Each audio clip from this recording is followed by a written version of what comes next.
जय हिंद दोस्तों, स्वागत है आपका हमारे YouTube चैनल पर। हम इकोनॉमिक्स पढ़ रहे थे, कई दिन बाद वैसे मैं आपकी क्लास ले रही हूँ। चलो लेकिन आगे अब कंटिन्यू करते हैं, ठीक है। तो लास्ट मैंने आपको क्या पढ़ाया था इकोनॉमिक्स में, उसमें था एक तो कंज्यूमर सरप्लस पढ़ाया था और दूसरा इक्विलिब्रियम स्टेट यानी कि संतुलन की स्थिति। दोनों को थोड़ा सा क्विक रिवाइज करते हैं फिर हम आगे चलेंगे, ठीक। पहले हमने क्या पढ़ाया था, यानी कि संतुलन की स्थिति, ठीक है। संतुलन की स्थिति, संतुलन की स्थिति, इक्विलिब्रियम स्टेट, ठीक है। इसमें क्या था, ये कैसी स्थिति होती है, इसका मतलब अगर आप कोई चीज़ एमआरपी पर ख़रीद कर लेकर आते हैं, यानी कि मैक्सिमम रिटेल प्राइस उस पर ख़रीद के लेकर आते हैं और उससे आप फुल्ली सेटिस्फाइड हो जाते हैं, यानी कि आपको पूर्ण संतुष्टि मिल जाती है, उसे हम क्या कहते हैं, संतुलन की स्थिति कहते हैं।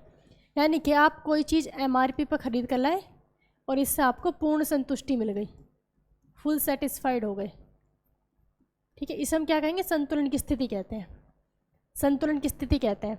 अब इस चीज़ को ही, ये तो इसकी डेफिनेशन हो गई, लेकिन अगर इसको लिखने में इकोनॉमिक्स में ऐसा नहीं होता, ठीक है ना, इतना सिंपल नहीं होगा। वो क्या कहेगा, इस एमआरपी को आप पी लिख सकते हैं, खाली प्राइस लिख सकते हो, ठीक है, और इसको आप लिख सकते हो मार्जिनल यूटिलिटी। इससे पहले हमने यूटिलिटी पढ़ा था, यूटिलिटी तो बिल्कुल क्लियर है। मार्जिनल यूटिलिटी क्या होती है, टोटल यूटिलिटी में नेक्स्ट माइनस प्रीवियस, यानी कि जो लास्ट वाली यूटिलिटी है टोटल यूटिलिटी, उसमें से प्रीवियस वाले को माइनस कर दो, ठीक है ना। तो ये क्या होती है, हमारी संतुलन की स्थिति होती है। अब आ जाए बात के, अब ये भी सिंपल है, इतना भी आप समझ गए, ठीक। लेकिन अब वो ये भी नहीं कहेगा, वो क्या करेगा कि भाई देखो, हमें ये कैसे पता चलेगा कि किस वस्तु का तो प्राइस है, किस वस्तु का मार्जिनल उपयोगिता है। तो इसमें हम क्या कहेंगे, हम यहाँ पर अगर x लगा दें, यानी कि किसी वस्तु x का प्राइस, तो ये भी हमें किसका लेना पड़ेगा, वस्तु x का ही लेना पड़ेगा। क्लियर।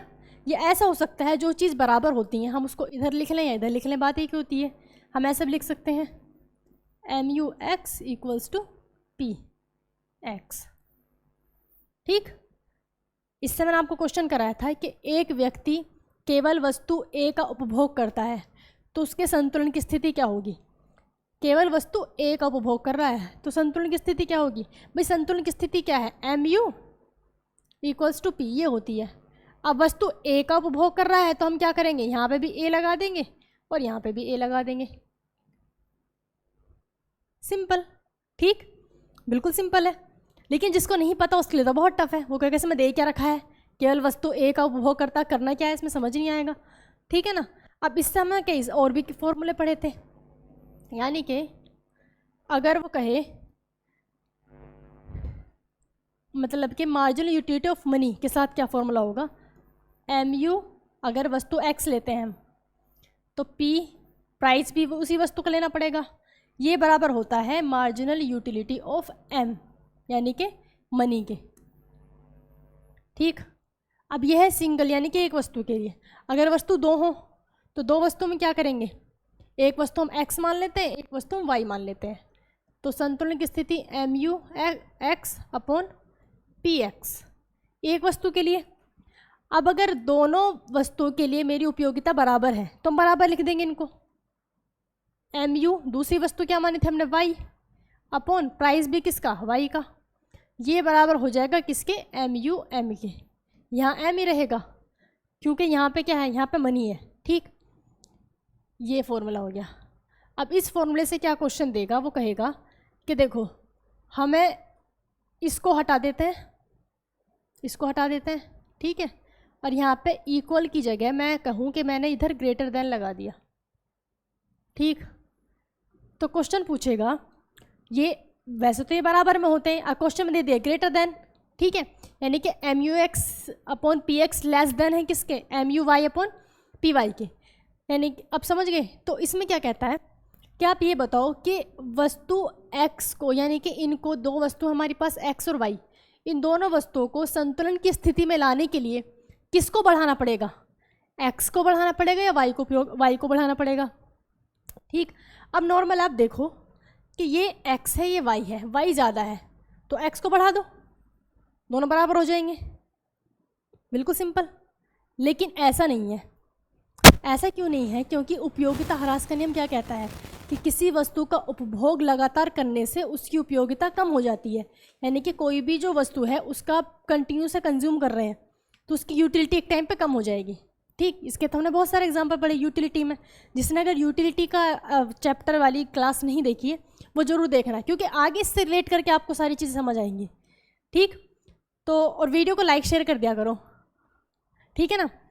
तो क्या कहता है उपयोगिता ह्रास का नियम कि किसी वस्तु को लगातार उपभोग करने से उसकी उपयोगिता कम हो जाती है। यानी कि हमें क्या करना पड़ेगा, हमें y की उपयोगिता ही बढ़ानी पड़ेगी। अगर हम इसको बढ़ा देंगे तो क्या हो जाएगा, इसकी उपयोगिता खुद से अपना भी कम हो जाएगी। इसको उपभोग हम इसको और ज़्यादा बढ़ा दो तो उपयोगिता इसकी कम हो जाएगी, फिर ये बराबर में आ जाएंगे। ठीक, तो ये हमने क्या पढ़ा था, संतुलन की स्थिति में ये सब पढ़ा था। अब चलते हैं आगे। इसके बाद क्या था, उपभोक्ता अधिशेष। ठीक, उपभोक्ता अधिशेष पढ़ा था। उपभोक्ता अधिशेष, इसको कहते हैं कंज्यूमर सरप्लस।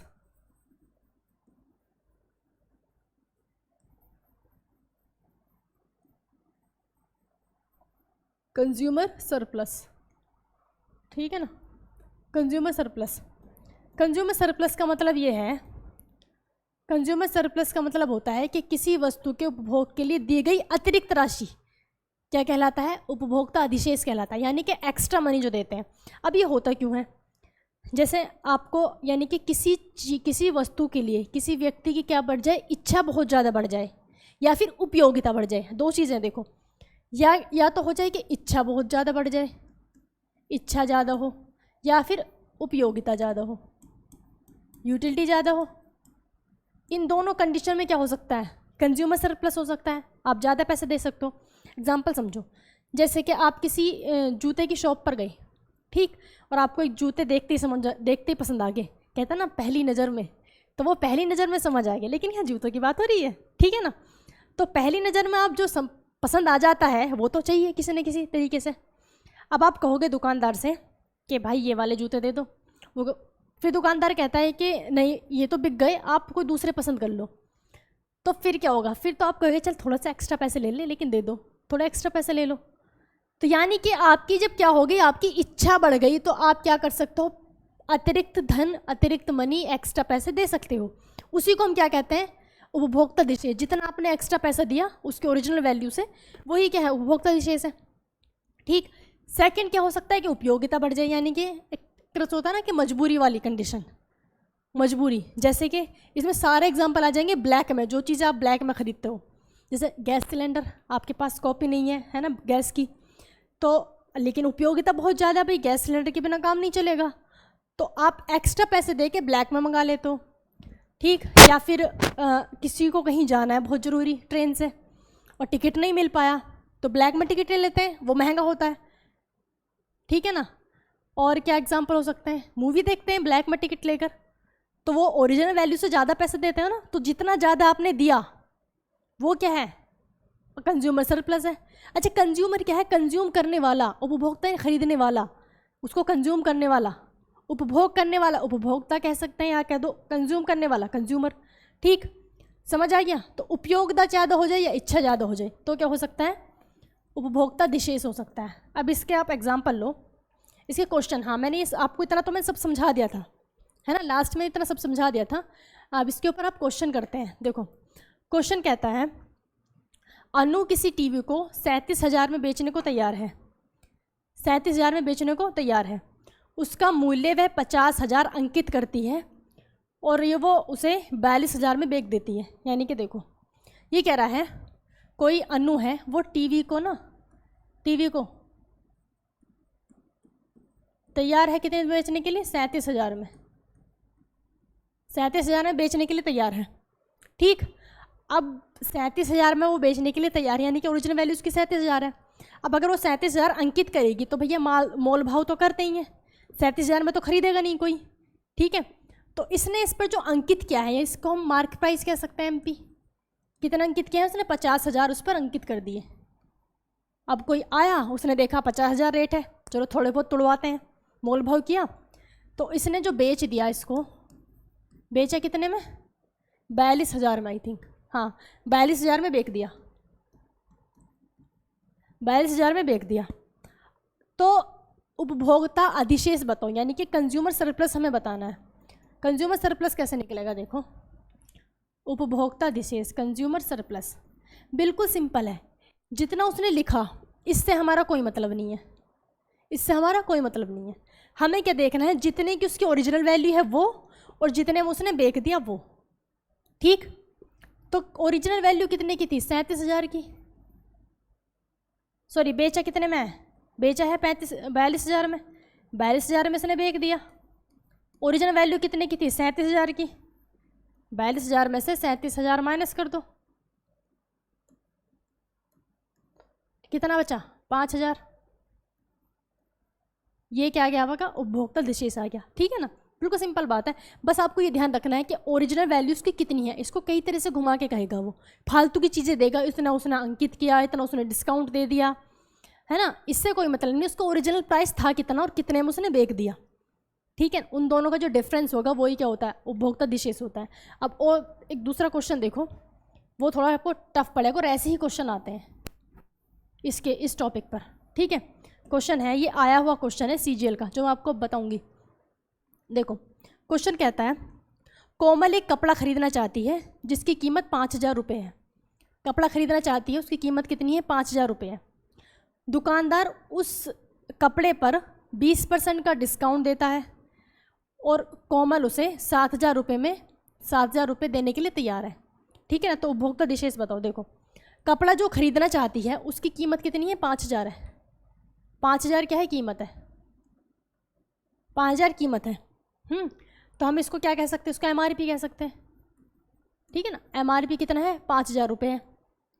ठीक, अब उसने डिस्काउंट दिया है। डिस्काउंट कितना दिया है? 20% का दुकानदार ने। 5,000 कीमत है उसकी, लिखा हुआ MRP। ठीक है, उस पर 20% का डिस्काउंट है। लेकिन जो कोमल है उसको 7,000 में खरीदने के लिए तैयार है, यानी कि खरीदा किसने? कोमल ने 7,000 में खरीद लिया। समझ आ गया? तो हमें क्या बताना? उपभोक्ता अधिशेष बताना है। अब छोटा सा अपना दिमाग ये लगाओ कि क्या ये उस कपड़े की ओरिजिनल वैल्यू है? क्या ये उस कपड़े की ओरिजिनल वैल्यू है? बिल्कुल नहीं। ओरिजिनल वैल्यू तब निकलेगी जब उसमें से डिस्काउंट निकाल दोगे। भाई डिस्काउंट भी तो दिया है। ठीक, डिस्काउंट भी तो दिया है, तो पहले 5,000 का 20% निकालो, इसमें से माइनस करो, तब उसकी ओरिजिनल वैल्यू आएगी। उसे फिर 7,000 में से माइनस कर देंगे। देखो, हमें जो कंज्यूमर सरप्लस निकालना है, हमें क्या करना है? पहले हम करेंगे 5,000 का 20% निकालो। 5,000 का 20% 1,000 निकलेगा। ठीक है ना, क्या निकला? 1,000। 1,000 निकल गया। 5,000 में से 1,000 माइनस कर देंगे, 4,000। तो 4,000 क्या आया हमारा?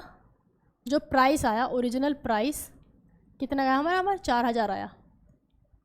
ठीक, अब देखो, ओरिजिनल वैल्यूज़ की 4,000 की थी, और ये पागल कितने में ले गई? 7,000 में ले गई।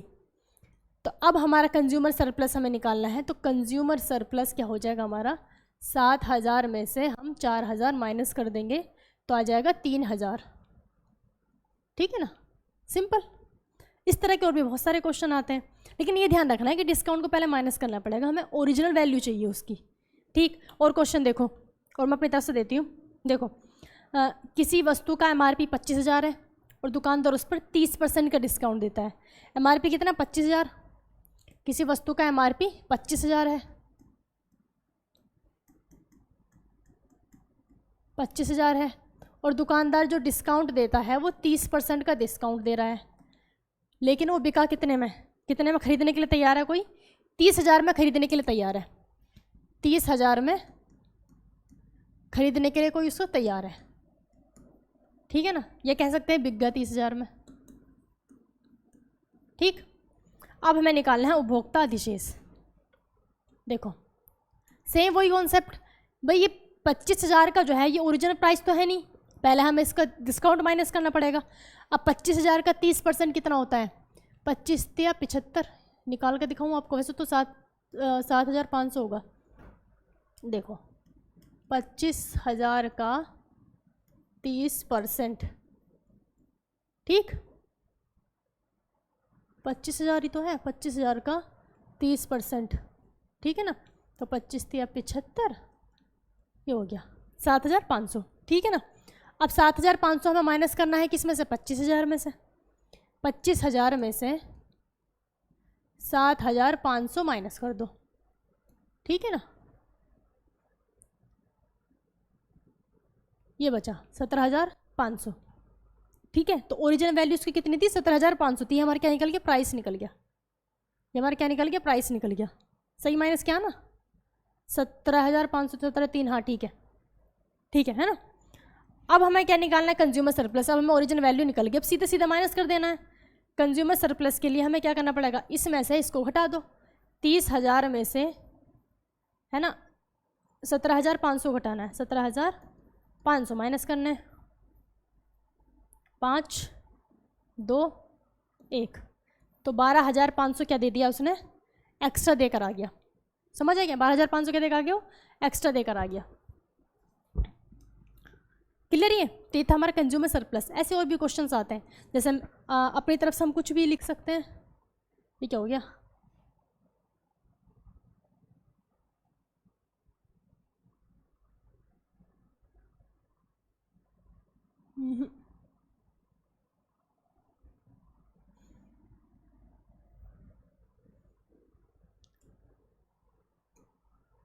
ठीक है, क्लियर। अब चलते हैं हम आगे अपने आज के टॉपिक पर।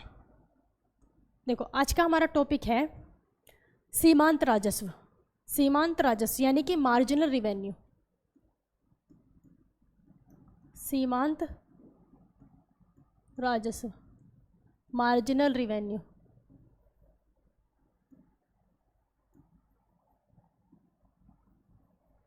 ठीक है ना, मार्जिनल रिवेन्यू। देखो सबसे पहली बात, सीमांत का तो मतलब आपको पता है कि टोटल के नेक्स्ट में से आपको प्रीवियस माइनस करना है। लेकिन राजस्व को समझो, राजस्व क्या होता है, राजस्व यानी कि आप कह सकते हो हमारा जितना आपने कमाया वो आपका राजस्व है, वो आपके रिवेन्यू है। कहते नहीं कितना रिवेन्यू इनका, वो आपका रिवेन्यू है। अब इसको हम डेफिनेशन क्या दें, इसको हम डेफिनेशन ये दे सकते हैं कि किसी वस्तु या सेवा के बदले ली गई धनराशि को हम क्या कहेंगे, राजस्व कहते हैं, ठीक है। क्योंकि देखो इकोनॉमिक्स में हर चीज़ क्या होती है, वस्तु होता है या फिर सेवा होती है, यानी कि गुड्स है या सर्विस है। इन दोनों के ऊपर ही गवर्नमेंट ने टैक्स लगा दिया है, गुड्स एंड सर्विस टैक्स, ठीक है, गुड्स है या सर्विस है। तो इन दोनों के बदले आप जो मनी लेते हो, जो धन लेते हो, उसे हम क्या कहेंगे, राजस्व कहेंगे, ठीक है। जैसे हमारा ऑफलाइन कोचिंग भी है, हम उसको हम पढ़ाते हैं, तो हम क्या दे रहे हैं, हम सर्विस प्रोवाइड करा रहे हैं, हम सर्विस दे रहे हैं, सर्विस के बदले हम पैसे ले रहे हैं, तो वो क्या, वो भी हमारा रेवेन्यू है। और कोई कुछ मतलब कोई चीज़ बेच रहा है बना के, है ना, प्रोडक्शन कर रहा है किसी वस्तु का, वो भी रेवेन्यू है, ठीक। अब अगर हम कहें कि रेवेन्यू निकलेगा कैसे, रेवेन्यू निकलेगा कैसे, ठीक है, रेवेन्यू ऐसे निकलेगा, जैसे सपोज करो मैं कहूँ कि मैंने एक वस्तु बनाई है ना। अब एक वस्तु क्या लें, हम समोसा लेते हैं ना, समोसा, मुँह में पानी आ गया है हम क्या लेते हैं, समोसा लेते हैं। तो समोसे के लिए सपोज करो समोसा 10 रुपये का समोसा है, एक समोसा 10 रुपये का, और उनके कितने 100 समोसे बिक गए, एक दिन में 100 समोसे बिक गए और 10 रुपये का एक समोसा है। ये क्या है, प्राइस, ये प्राइस है ना, ये क्या है, क्वांटिटी, ये क्या है, क्वांटिटी। अगर मैं इन दोनों की मल्टीप्लाई कर दूं, इन दोनों की मैं मल्टीप्लाई कर दूं, तो रेवेन्यू आ जाएगा नहीं आ जाएगा, आप खुद बताओ। आप नॉर्मल सोचो, फॉर्मूले वगैरह पे मत जाओ, सीधे सीधे आदमी ना, इंसान नॉर्मल ज़िंदगी में ऐसे हिसाब लगा लेता है, लेकिन जब वो पढ़ाई से रिलेटेड होता है ना, तब दिमाग ज़्यादा लगाना पड़ता है। मैं कहूँ आपसे कि 10 रुपये का एक समोसा है, 100 समोसे बिक गए, बताओ उसने कितना कमा लिया। बस सीधी सी बात है, 1,000 रुपये, दोनों की मल्टीप्लाई कर दो, तो 1,000 जो है क्या है, इसका रिवेन्यू है, क्लियर। 1,000 क्या है, रिवेन्यू है।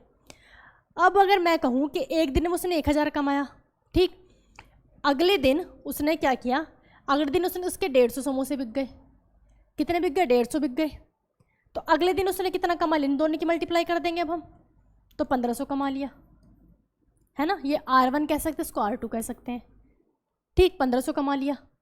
अब मैं कहूँ कि भैया इसका मार्जिनल रिवेन्यू बताओ, मार्जिनल रिवेन्यू क्या होता है? Next minus previous. तो 1500 में से 5000 माइनस कर दो तो मार्जिनल रिवेन्यू क्या आ जाएगा आपका? 1500 में से 1000 गए तो 500 बचे, मार्जिनल रिवेन्यू क्या आ जाएगा? 500 रुपये आ गया। ठीक, ये तो नॉर्मल हो गया। जब हम आगे हम रिवेन्यू, तो मैं इसके मतलब मार्जिनल रिवेन्यू रिवेन्यू दोनों एक साथ पढ़ा रही हूँ मैं। क्लियर? ये से क्या कहेंगे? मार्जिनल रिवेन्यू कहेंगे। ठीक, अब दूसरी कंडीशन ये हो सकती है कि आप ये बताओ, अगर मैं प्राइस को, है ना, प्राइस ऊपर नीचे करूं तो उसकी बिक्री पर फ़र्क पड़ेगा नहीं पड़ेगा? क्वांटिटी पर फ़र्क पड़ेगा। जैसे यहीं पर हम लेते हैं, अगर समोसे को मैं 15 रुपये का कर दूं, समोसा कितने का? 15 रुपये का। 15 रुपये का समोसा है, और तब वो कितने बिक गए? 15 रुपये के समोसे 100 बिक गए, है ना। ये तो आप समझ गए कि रिवेन्यू कैसे निकलेगा, क्या रिवेन्यू होता है, क्या मार्जिनल होता है, ये आप समझ गए। इसको इरेज कर देते हैं। ठीक है, अब उस वाले चीज़ पर आओ। देखो, मेरा कहने का मतलब ये है, अगर समोसा 15 रुपये का है, 15 रुपये का समोसा है, उसके 100 बिक गए। ठीक, अगर मैं क्या करूं, समोसे का रेट मैं कम कर दूं, मैंने सपोज करो मैंने 12 रुपये कर दिया, समोसा कितने कर दिया? 12 रुपये का, समोसा सस्ता हो गया। तो बताओ, ये जो बिके हैं, पहले 100 बिक रहे थे, अब ज़्यादा बिकेंगे नहीं बिकेंगे? अब ज़्यादा बिकेंगे। अब कह सकते हैं हम, चलो अब इसके 150 बिक गए। अब कितने बिक गए? 150 बिक गए। ठीक, यानी हम कह सकते हैं कि अगर प्राइस में फ्लक्चुएट होगा, यानी प्राइस आप ऊपर नीचे करोगे तो उसकी क्वांटिटी भी ऊपर नीचे हो जाएगी। ठीक है, जहाँ मैंने 12 किया, अगर मैं 20 रुपये कर दे तो फिर तो 50 ही बिक पाते, या और भी कम बिकते। ठीक, तो सेम तो रहेगा नहीं। अगर सेम प्राइस है तो सेम हो सकता है ना, लेकिन प्राइस आपने ऊपर नीचे किया, उसकी बिक्री पर फ़र्क पड़ेगा। क्लियर? तो हमारे पास 2 प्राइस हैं और 2 हमारे पास क्वांटिटी हैं। 2 प्राइस हैं, 2 क्वांटिटी है, वस्तु कह सकते हैं ना, इतनी वस्तु बिक गई। अगर हम इसको P1 मान लें, P1 प्राइस है, ये P2 प्राइस है। ठीक, ये वस्तु Y1 हो गया, ये Y2 हो गया। ठीक, टोटल मैंने आपको भी बताया, टोटल रिवेन्यू हम कैसे निकालेंगे? इन दोनों की मल्टीप्लाई करेंगे, इन दोनों की मल्टीप्लाई करेंगे। अगर हम कर दें P1 Y1, टोटल रिवेन्यू है नहीं है? P1 Y1 टोटल रिवेन्यू है। दूसरा मैं दूसरे दिन का करूँ तो P2 Y2, ये भी टोटल रिवेन्यू है।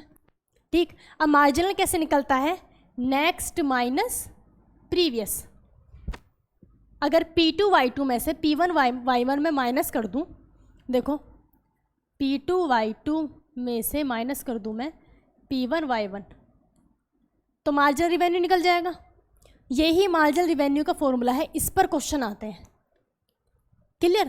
कैसे ये फॉर्मूला बना, कैसे कैसे? अब देखो, हम इसी फॉर्मूले से निकालते हैं मार्जिनल रिवेन्यू क्या है, उन्हीं को ले लेते हैं। फिलहाल वही एग्जाम्पल चल रहा है, उसी को ले लेते हैं। ठीक, और जो फिर आया है एग्जाम में 2017 का CGL का क्वेश्चन है, इसके ऊपर पूछा गया, फिर आपको मैं वो बताऊंगी। ठीक, पहले सिंपल सा क्वेश्चन लेते हैं। अब बताओ, P2 कितना है हमारा? 12, P2 12, Y2 है 150, ठीक, माइनस P1 15 और Y1 है 100। ठीक है, 150 100, ठीक है। हाँ, क्लियर? अब करते हैं मल्टीप्लाई। 12 0 0, 12 60, 6 12 एकम 12, 12 6 18। ठीक, माइनस सीधा सीधा 1500 आ गया, है ना। कितना बचा? 300 रुपये। 300 क्या हमारा मार्जिनल रिवेन्यू है। 300 क्या है? मार्जिनल रिवेन्यू है। आई होप आप समझ गए होंगे ये। ठीक है, अब चलते हैं क्वेश्चंस कैसे पूछे जाते हैं इस फॉर्मूले पर। ठीक है, ये समझ गए इस एग्जांपल से। चलो आगे चलते हैं। देखो, क्वेश्चन कहता है, क्वेश्चन है, यदि एक मजदूर बढ़ाने से, ध्यान से सुनना, यदि एक मजदूर बढ़ाने से ईंट के निर्माण में उत्पादन की इकाई 2000 से 2250 प्रतिदिन हो जाती है, यानी कि एक मजदूर बढ़ाया, शॉर्ट में क्वेश्चन लिख देती हूँ मैं। देखो,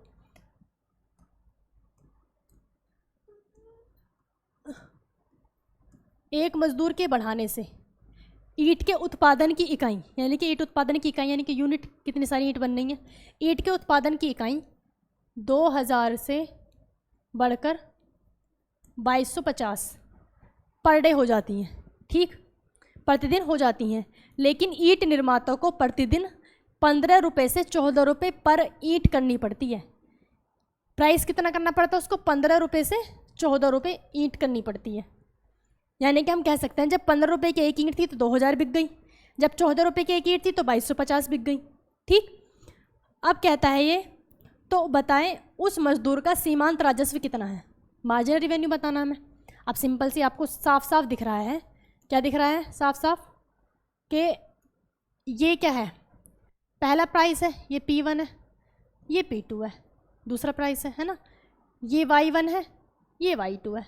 सेम उस फॉर्मूले से हम कर देंगे। अब बताओ, देखो थोड़ा इसको छोटा कर लेती हूँ मैं।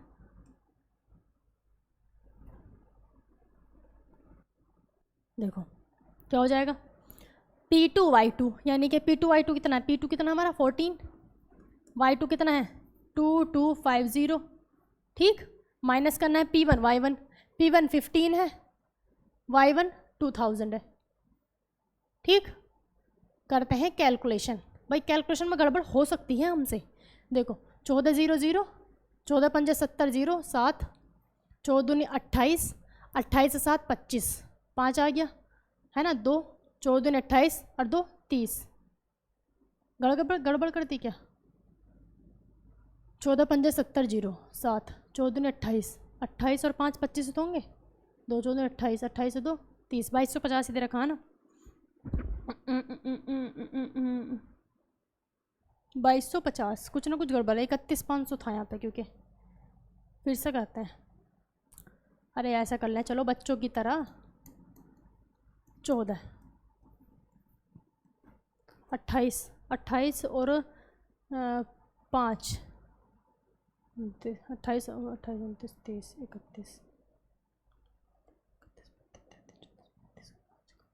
अच्छा 3 कैरी था यहाँ पे, 35 था ना, 3 कैरी था तो यहाँ पे 31 आ जाएगा। हाँ 3 कैरी था यहाँ पे, मैंने 2 कर दिया था। ठीक है, क्या गए 31500। ठीक है, यहाँ पे 3 कैरी था, मैंने 2 कर दिया था। ठीक, आगे चलते हैं। ये तो सीधा सीधा 30,000 आ गया। ठीक है, कितना बचा, 1500 रुपये बचा। यही क्या है हमारा मार्जिनल रिवेन्यू है। ठीक, ऐसे क्वेश्चन आते हैं इसमें, तो इस फॉर्मूले से आपके हो जाएंगे। अब अगर हम राजस्व देखें, ये तो हमने इस फॉर्मूले पे आपको क्वेश्चन बता दिए। राजस्व आप समझ गए क्या है, टोटल राजस्व कैसे निकलेगा ये समझ गए। अब सेम वही फॉर्मूला है जैसे राजस्व के लिए, जैसे कि आपने क्या देखा था, यूटिलिटी पढ़ा था, उसमें हम एवरेज यूटिलिटी निकाले थे, मार्जिनल यूटिलिटी निकाले थे, टोटल यूटिलिटी निकाले थे। तो वही चार्ट इसमें बनेगा, वही सेम फॉर्मूला होगा। ठीक है, वो देख लो। अब इसमें कोई और क्वेश्चन, हाँ और कोई ऐसा क्वेश्चन नहीं है। ठीक, अब देखते हैं राजस्व का।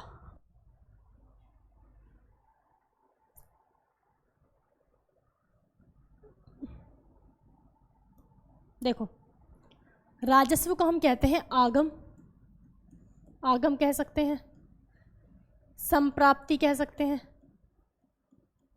संप्राप्ति, और रिवेन्यू तो कहते ही हैं, यानी कि राजस्व कहते हैं। पहले हिंदी में लिखो ना सारे। ठीक है, क्या कहते हैं, राजस्व कहते हैं, और इंग्लिश में क्या कहते हैं, रिवेन्यू। इंग्लिश में क्या कहते हैं, रिवेन्यू। ठीक, ये क्या है, रिवेन्यू किसे कहते हैं, मैंने अभी बताया क्या होता है रिवेन्यू। किसी वस्तु या सेवा के बदले लिए गई धनराशि क्या होती है, हमारा रिवेन्यू होता है। ठीक, अब देखते हैं, हम इसमें चार्ट बनाते हैं। सपोज करो हम क्या, सबसे पहले देखते हैं हम इसमें क्वांटिटी है, क्वांटिटी लिख दी। ठीक, क्वांटिटी लिख दी। इसके बाद प्राइस, प्राइस क्वांटिटी हम ले लेते हैं कि पहले वस्तु 1 2 3 4 5। यूटिलिटी में हम यहाँ पे यूनिट लिख रहे थे, बात एक ही है। ठीक, प्राइस अगर हम इन दोनों की मल्टीप्लाई करेंगे, टोटल रिवेन्यू क्या था, प्राइस इनटू क्वांटिटी। ठीक है, इन दोनों की मल्टीप्लाई करेंगे तो क्या आ जाएगा, टोटल रिवेन्यू आ जाएगा, टोटल रिवेन्यू। ठीक, टोटल रिवेन्यू से क्या निकलेगा, मार्जिनल रिवेन्यू। ठीक, और टोटल रिवेन्यू और क्वांटिटी से क्या निकलेगा, एवरेज रिवेन्यू। क्लियर, ये सारी चीज़ें अब हम निकाल के देखते हैं। देखो सारी चीज़ें हम निकालेंगे। हमने क्वांटिटी ले लिया, प्राइस हम लेते हैं, सपोज यहाँ पे हम ले लेते हैं 15। ठीक, 15 ले लिया। यहाँ पे कितना करें, यहाँ पे 14 कर देते हैं। यहाँ पे कर लो 9, यहाँ पर 8, और यहाँ पर 5। ठीक, इस तरीके से हमने चार्ट बना लिया। अब टोटल रेवेन्यू क्या है, इनकी मल्टीप्लाई करनी पड़ेगी, हमें इनकी मल्टीप्लाई करनी पड़ेगी। ठीक है, देखो पहली यूनिट के लिए जो हमारा टोटल रेवेन्यू कितना है, 15 आया। ठीक है, यहाँ पे 28, यहाँ पे 27, यहाँ पे 32 और यहाँ पे 25। ठीक, यहाँ पे क्या 25 आया।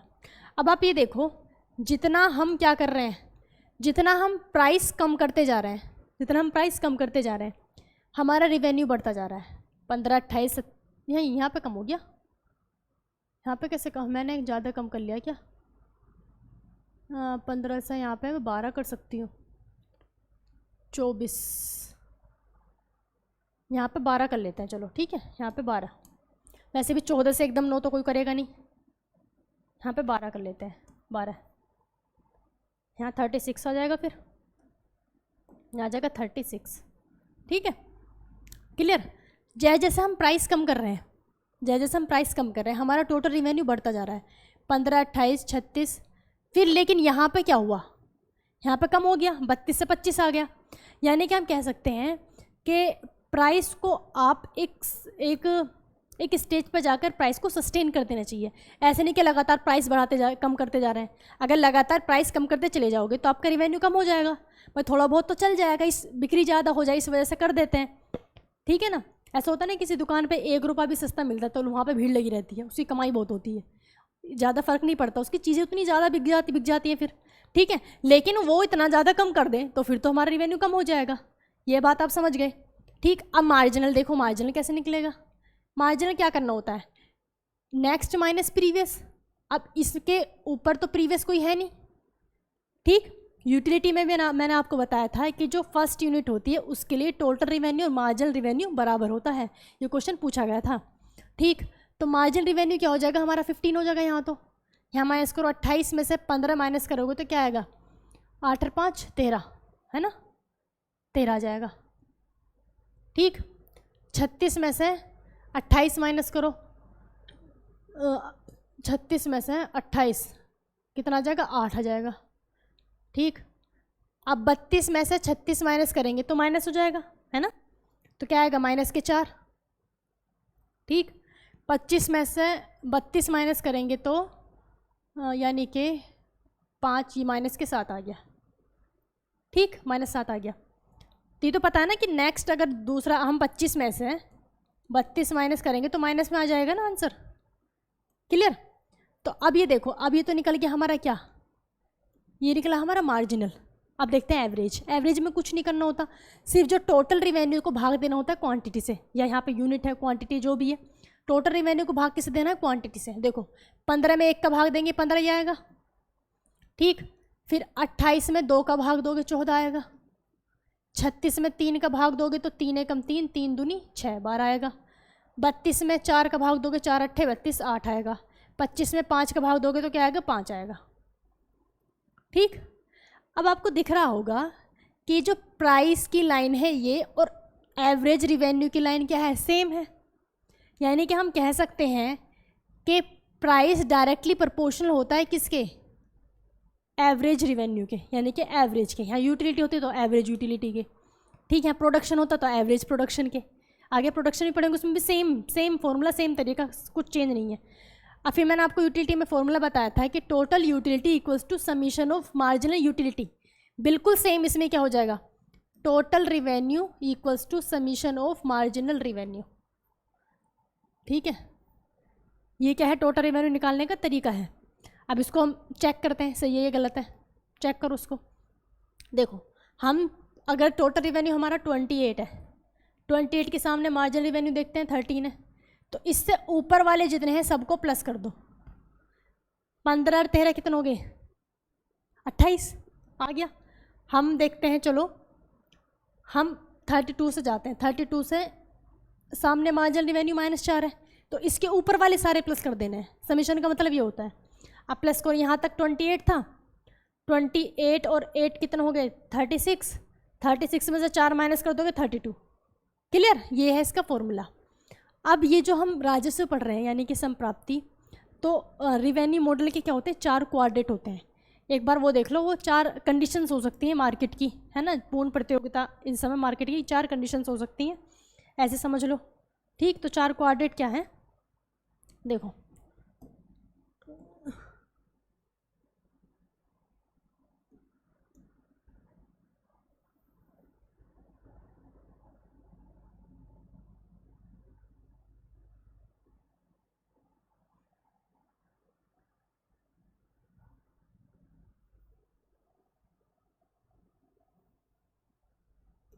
ठीक है। देखो अब ये जो क्वाड्रेंट हमारा क्या हो सकता है, कंडीशन ये हो सकती है कि किसी वस्तु की कभी कभी आपने ऐसा देखा होगा कि क्वालिटी बहुत अच्छी है, किसी वस्तु की क्वालिटी बहुत अच्छी है, लेकिन प्राइस भी बहुत अच्छे हैं प्राइस भी धांसू वाले हैं, एकदम झकास बेहतरीन वाले। ठीक है, तो क्या कंडीशन हो सकती है फर्स्ट क्वाड्रेंट में, कि किसी वस्तु की क्या क्वालिटी ज़बरदस्त है ना, तो उसके प्राइस भी ज़बरदस्त है। इसका एग्जांपल जैसे आईफोन भाई क्वालिटी ज़बरदस्त है, उसके प्राइस भी तो ज़बरदस्त होते हैं, प्राइस भी तो क्या होते हैं, ज़बरदस्त होते हैं एकदम। ठीक, या फिर जितनी भी ब्रांडेड चीज़ें जैसे जो ब्यूटी प्रोडक्ट्स आते हैं उसके लैक्मे के, है ना, वो क्वालिटी भी अच्छी होती है और प्राइस भी अच्छे होते हैं। और जितनी भी लग्जीरियस सामान हो गए सब ऐसे ही होता है, ठीक है, जो ब्रांडेड चीज़ें होती हैं। ठीक, समझ गए। दूसरी कंडीशन क्या हो सकती है कि किसी वस्तु की क्या हो, क्वालिटी तो बकवास हो और प्राइस ज़्यादा हो, क्वालिटी तो बकवास हो लेकिन प्राइस तो पूरे ले रहा है। इसका एग्जाम्पल क्या हो सकता है, इस एग्जाम्पल हो सकता है कि जो आपने यहाँ पे पढ़े हैं ना एग्जाम्पल की ब्रांडेड चीज़ें, उनका डुप्लीकेट जो मिलता है, क्वालिटी बकवास होती है, प्राइस लेते हैं ओरिजिनल वाले के।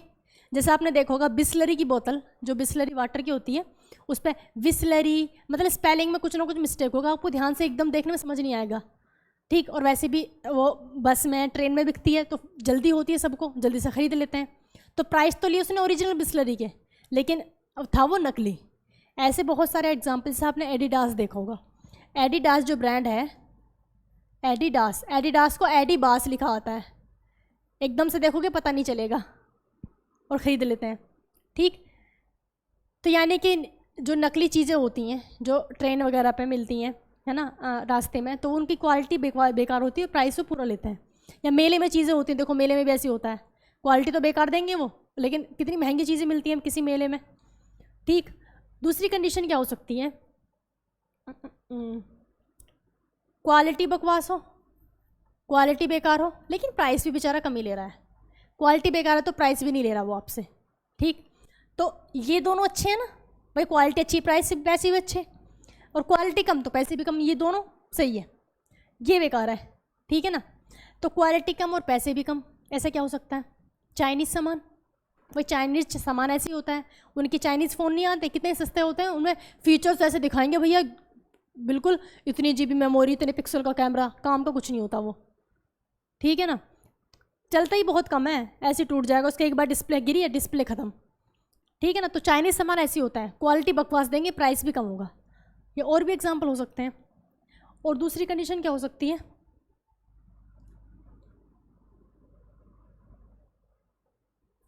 दूसरी कंडीशन क्या हो सकती है, देखो क्वालिटी तो क्या करे वो अच्छी दे और आपसे पैसे कम ले, क्वालिटी अच्छी दे और पैसे कम ले, तो ये तो बेस्ट हो गया ना ये तो बेस्ट हो गया, बेस्ट, ये कंडीशन तो बेस्ट है। क्वालिटी तो ज़बरदस्त ले रहा है ना, और पैसे कम ले रहा है, क्वालिटी ज़बरदस्त दे रहा है, इससे ज़्यादा क्या चाहिए। ठीक, तो ये एग्जांपल हो सकते हैं। शुरू में क्या आया था, जियो का सिम आया था, जब जियो का सिम आया तो क्वालिटी ज़बरदस्त थी और स्टार्टिंग में तो फ्री था, उसके बाद जब पैसे भी हो तो वो भी बहुत कम थे, वरना जियो के आने से पहले रिचार्ज कितने महंगे हुआ करते थे। ठीक है ना, ऐसा कोई और एग्जाम्पल सोचो। ठीक, तो ये क्या थे, हमारे 4 क्वाड्रेंट थे। अब देखते हैं क्या हम प्रोडक्शन। ठीक, प्रोडक्शन यानी कि उत्पादन, उसमें भी वही निकालना है, टोटल उत्पादन, वही सेम फॉर्मूला, सेम तरीका। देखो जो उत्पादन होता है, अच्छा उत्पादन जो होता है, उत्पादन के प्रोडक्शन के कितने कारक होते हैं, उत्पादन के कितने कारक होते हैं। मैंने आपको प्रोडक्शन जब पढ़ाया था, उत्पादन उत्पादन के कितने कारक होते हैं? उत्पादन के कितने कारक? 4। उत्पादन के कितने कारक? 4। पूंजी यानी कि कैपिटल, भूमि यानी कि जमीन, श्रमिक यानी कि लेबर, उद्यमी यानी कि एंटरप्रेन्योर। ये चारों चीज़ें होंगी तो आप किस चीज़ का प्रोडक्शन कर सकते हो। ठीक, तो मैंने आपको इंग्लिश में बता दिया प्रोडक्शन के कैपिटल, लैंड, लेबर और एंटरप्रेन्योर। क्लियर? अब इन सब चीज़ों को जोड़ के जो किस चीज़ का प्रोडक्शन कर रहा है वो क्या बनाता है? अपना एक फैक्टर कॉस्ट बनाता है। फैक्टर कॉस्ट के बारे में पढ़ाया था, है ना? प्रोडक्शन की वीडियो देख लेना एक बार। फैक्टर कॉस्ट के बारे में पढ़ाया था। यानी कि इस फैक्टर कॉस्ट में क्या क्या चीज़ें ऐड होंगी?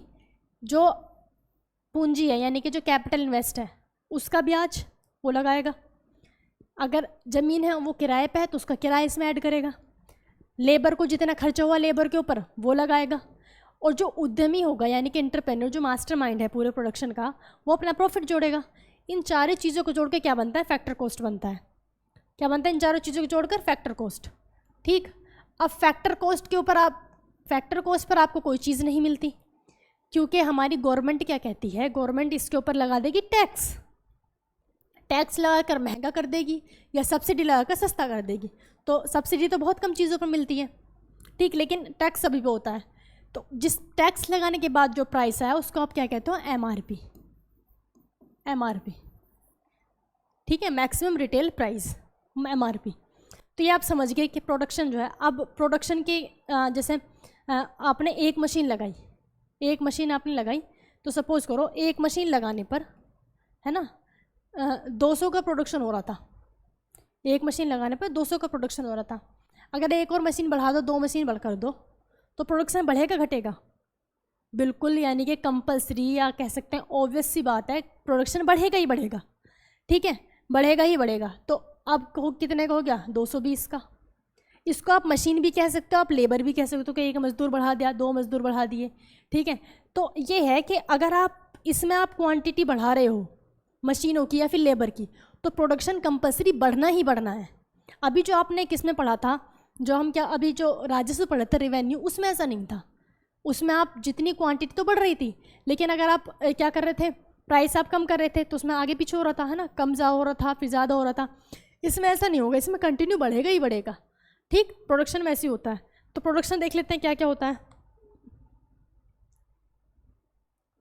ठीक है ना, प्रोडक्शन यानी कि उत्पादन। उत्पादन,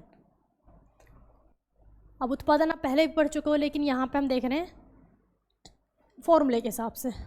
ठीक है, उत्पादन में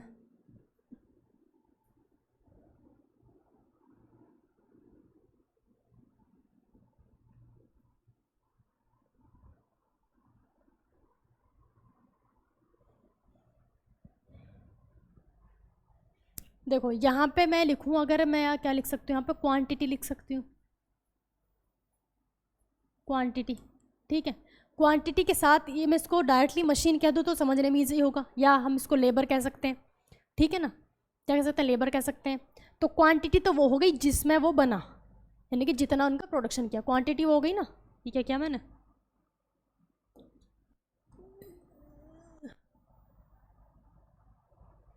देखो, क्वांटिटी जितना का प्रोडक्शन होगा वो।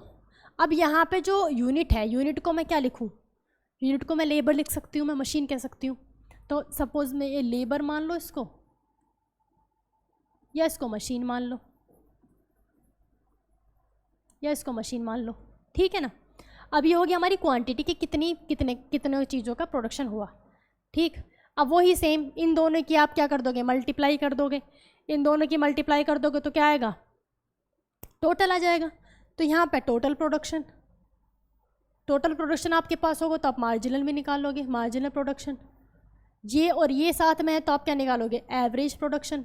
एवरेज को तो रहने दो, एवरेज से क्वेश्चन नहीं आते, एवरेज को रहने दो। ठीक है, लेकिन समझ तो आ गया ना एवरेज होता क्या है, एवरेज कैसे निकलेगा। ठीक, अब हम देखते हैं कि मशीन, एक मशीन, 2 मशीन, 3, 4, 5। ठीक, क्वांटिटी सपोज करो स्टार्टिंग में कितने का था? स्टार्टिंग में हम कह सकते हैं कि बढ़ना ही बढ़ना है, तो यानी कि हम मान लें इसमें 180। ठीक है ना, 180 एक मशीन से 180 का प्रोडक्शन हो गया। अब 2 मशीन होगी तो बढ़ेगा बिल्कुल, हम इसको 200 मान सकते हैं। इसके बाद 250 मान लो और बढ़ा लो, 4 हो गए 300 हो गया, यहाँ पे 340 कर लो। ठीक, मार्जिनल तो बहुत ईजी, टोटल निकालो, मल्टीप्लाई करनी इनकी तो 180 आएगा, यहाँ पे 400 आ गया, यहाँ पे 750 आ गया, यहाँ पे 1200 आ गया। ठीक, यहाँ पे 1700 आ गया। ठीक, अब हमारे पास टोटल है तो मार्जिनल तो बहुत इजी है। Next minus previous, first unit के लिए सेम 180। ठीक है, 400 में से 180 माइनस करो, 400 में से 180 गए, 400 में से 200 200 यानी कि क्या बचा फिर 220। ठीक, 750 में से 400 चले जाएंगे, 350 बचेगा। कितना बचा 350। ठीक है, अब 1200 में से 750 माइनस करो, 1200 में से 750, 7 और 5 12 है ना, तो कितना बच गया 450। ठीक, 1700 में से 1200 गए, 13 14 15 16 17 500 बच गया, 12 5 17। ठीक, ये क्या गया हमारा मार्जिनल प्रोडक्शन आ गया। ठीक, तो सेम है, कोई सेम वही हो जाएगा इसमें भी, total production equals to summation of marginal production.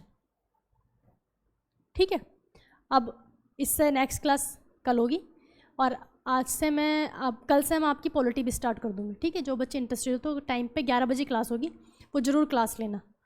ठीक है ना, मैं फ़िलहाल लाइव नहीं पढ़ा रही क्योंकि लाइव में ये होता है बच्चे बहुत कम आते हैं अभी, है ना, बस ऐसे ही 15-20 होते हैं, तो इसलिए मैं रिकॉर्डेड डालती हूँ, लेकिन रिकॉर्डेड का टाइम 11 बजे है ना। पॉलिटी अच्छे से स्टार्ट करेंगे बढ़िया से कल से पॉलिटी। ठीक है, थैंक यू फ्रेंड्स।